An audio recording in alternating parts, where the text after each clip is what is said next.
সুপ্রিয় দর্শক মণ্ডলী, আসসালামু আলাইকুম। আধুনিক কৃষি ইউটিউব চ্যানেলের পক্ষ থেকে আপনাদের সকলকে স্বাগতম। আজকে আমরা অবস্থান করছি সাতক্ষীরা জেলার শ্যামনগর উপজেলার মুন্সিগঞ্জ ইউনিয়নের ফুলতলি গ্রামে। আমরা একটা সজিনা প্রজেক্টে অবস্থান করছি। বরাবরের মতো আজকেও আমরা একটা নতুন প্রতিবেদন এবং অত্যন্ত গুরুত্বপূর্ণ একটা প্রতিবেদন নিয়ে হাজির হয়েছি আপনাদের সামনে। আপনারা পুরো প্রতিবেদনটা দেখতে থাকুন, তাহলে আশা করি অনেক কিছু জানতে পারবেন, অনেক অজানা তথ্য জানতে পারবেন আজ। তো গত পর্বে আমরা আপনাদেরকে দেখিয়েছিলাম সজিনা চারার ব্যবস্থাপনা, কিভাবে চারাটা রোপণ করতে হয়, চারাটা কিভাবে পরিচর্যা করতে হয়, এগুলো আমরা দেখিয়েছিলাম। আজ আমরা আপনাদেরকে দেখাবো হচ্ছে সজিনা চারার সবচেয়ে গুরুত্বপূর্ণ একটা কাজ, অর্থাৎ 12 মাসি যে সজিনাগুলো আছে তার গুরুত্বপূর্ণ জিনিস হচ্ছে প্রুনিং। গাছটাকে প্রুনিং, সঠিক প্রুনিং না করলে আপনার গাছটা সঠিকভাবে ফল দেবে না। আর সঠিকভাবে যদি ফল না নেওয়া যায় তাহলে আসলে বাণিজ্যিকভাবে এটা চাষ করা মুশকিল হয়ে যাবে। তো দেখা যায় যে বাণিজ্যিকভাবে চাষ করার জন্য এই 12 মাসি সজিনার প্রধান বৈশিষ্ট্য হচ্ছে এটাকে প্রুনিং করতে হবে। প্রুনিং মানে গাছটাকে কেটে ফেলতে হবে।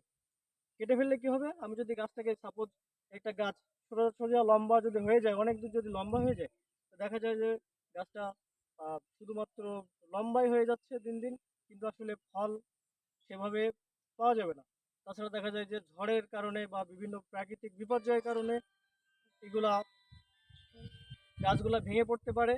তো দেখা যাচ্ছে যে এই জন্য আমাদের কি করতে হবে, গাছটাকে প্রুনিং করতে হবে। প্রুনিং করলে গাছটা যেমন ছোট থাকবে, তেমন চারিদিক থেকে ডালপালা ছড়িয়ে যাবে, গিয়ে গাছটা সুন্দর একটা শেপ চলে আসবে। গাছটা যখন সুন্দর শেপ চলে আসবে, চারিদিক থেকে যখন ডালপালা চলে আসবে, তখন গাছটাকে আসলে একটা সুন্দর একটা বৈশিষ্ট্য চলে আসবে গাছের। গাছের শেপটা সুন্দর হবে, গাছটা দেখতে সুন্দর হবে, গাছের ফলটাও হবে খুব পর্যাপ্ত পরিমাণ। তো আসলে আমরা আপনাদেরকে প্র্যাকটিক্যালি দেখাবো আজ কিভাবে আমরা প্রুনিংটা করব গাছটাকে। তো আপনারা দেখতে থাকুন। আমরা শুরু থেকেই শুরু করি, গাছটাকে কিভাবে প্রুনিং করব আপনারা দেখতে থাকুন। আমরা আপনারা আপনাদের আমাদের প্রত্যেকটা গাছই দেখতে থাকুন। কয়েকটা গাছ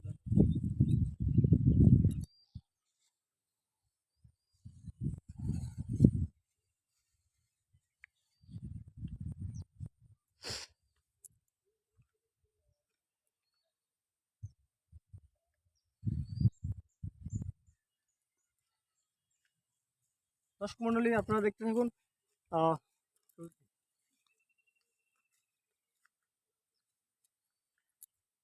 দেখেন, আমরা একটা প্রুনার নিয়েছি। এটাকে বলে প্রুনার। তো আমরা এটার সাহায্যে আমরা গাছগুলোকে প্রুনিং করে নেব। গাছটাকে আগে আমরা প্রুনারটাকে আমরা আগে করে নিলাম ছত্রাকনাশকের মাধ্যমে। এই প্রুনারটাকে আমরা আগে ছত্রাকনাশকের মাধ্যমে এটা আমরা জীবাণুমুক্ত করে নিলাম। জীবাণুমুক্ত করার উদ্দেশ্য হচ্ছে কি, দেখা যায় যে প্রুনারটা যদি জীবাণুমুক্ত করা না হয় তাহলে এখানে বিভিন্ন জীবাণু থাকতে পারে, যেটা আমার গাছটাকে যখন আমি প্রুনিং করে দেবো, কেটে ফেলবো, তখন ওই জায়গাটা ইনফেকশন করতে পারে, যার কারণে গাছটা ওখান থেকে পচন ধরতে পারে, গাছটা মারা যেতে পারে। তো আমরা প্রুনিং করার জন্য আগে আমরা প্রুনারটাকে স্টেলাইজ করে নিলাম। এখন আমরা গাছটাকে প্রুনিং করবো, আপনারা দেখতে থাকুন।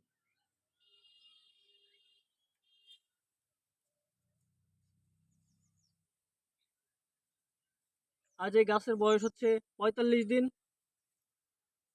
তো আমরা 45 দিন বয়সের গাছটাকে দেখেন, অলরেডি এই গাছটা একটু শর্ট, 3 ফিটের বেশি হয়ে গেছে। বাকি গাছগুলো 4 ফিট বা 5 ফিটও আছে অনেক গাছ। তো আমরা এটাকে প্রুনিং করছি কিভাবে আপনারা দেখেন। বিসমিল্লাহ, আমরা এটাকে প্রুনিং করে দিলাম। দেখেন, এভাবে দেখতে থাকেন, একেবারে ইজি। গাছটাকে আমরা মাথা থেকে কেটে দিব। গাছ দিলে কি হবে, যখনই আমরা গাছগুলোকে কাটতে থাকবো দেখা যাবে যে এখান থেকে অনেকগুলো শাখা প্রশাখা বের হবে। শাখা প্রশাখা বের হয়ে গাছটাকে আরো সুন্দর ঝাঁকালো করবে। তো আপনারা দেখতে থাকুন আমরা কিভাবে প্রুনিং করি।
দেখা যাচ্ছে?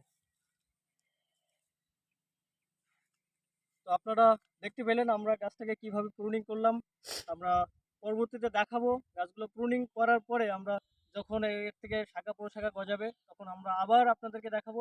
এখন এই গাছের প্রধান কাজ হচ্ছে এখানে যে কাটা অংশ, আচ্ছা, এখানে যে গাছটাকে আমরা কাটলাম এই কাটা অংশে এখন আমরা এখানে বুদ্ধ পেস্ট অথবা ছত্রাকনাশক স্প্রে করে দিব অথবা বুদ্ধ পেস্ট লাগাই দিব। ছত্রাকনাশক স্প্রেটা খুবই জরুরি, তা না হলে এখানে ছত্রাকের আক্রমণ হতে পারে। আর ছত্রাকের আক্রমণ হইলে গাছটা পচন ধরতে পারে, গাছটা শুকিয়ে যেতে পারে, মারা যেতে পারে।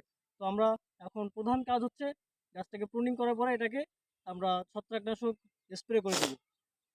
তো দর্শক মণ্ডলী, আপনারা দেখতে পেলেন আমরা কিভাবে গাছগুলোকে প্রুনিং করে দিলাম।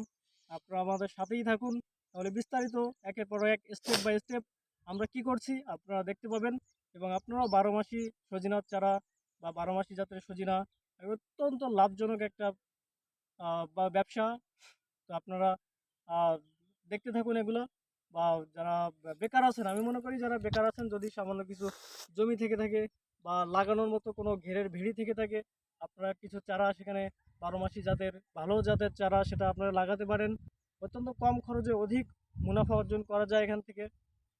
তো আপনারা বিস্তারিত দেখতে পাবেন, আমরা স্টেপ বাই স্টেপ প্রত্যেকটা ভিডিও আপলোড করব আপনাদেরকে। তো সবাই ভালো থাকেন, সুস্থ থাকেন। আর আমাদের ইউটিউব চ্যানেল আধুনিক কৃষি চ্যানেলটি সবাই সাবস্ক্রাইব করে রাখবেন এবং বেল আইকনটি প্রেস করে রাখবেন। ধন্যবাদ সকলকে।